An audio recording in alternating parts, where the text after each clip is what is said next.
সেই অট্টালিকাটা তৈরি হলো, দীর্ঘদিন যিনি এই অট্টালিকাটার ভিতরে ছিলেন, হায় মরার পরে যদি একটা কামরার ভিতরে কবর দিত, তাইলে ও তো শুয়া শুয়া দেখতে পারতো, ঠিক না?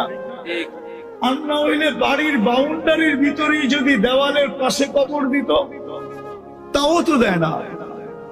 তাইলে বোঝা গেল দুনিয়া বড় নিষ্ঠুর। 60-70 বৎসরের দুনিয়া চলে যাব।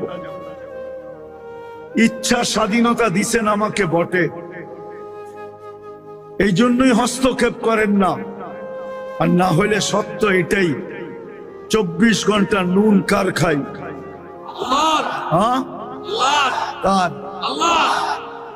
ও যুবক, রাগ হয়েও না। বিসিকের মানুষগুলা বলেন, ব্যক্তিত্ব আগে না অস্তিত্ব আগে?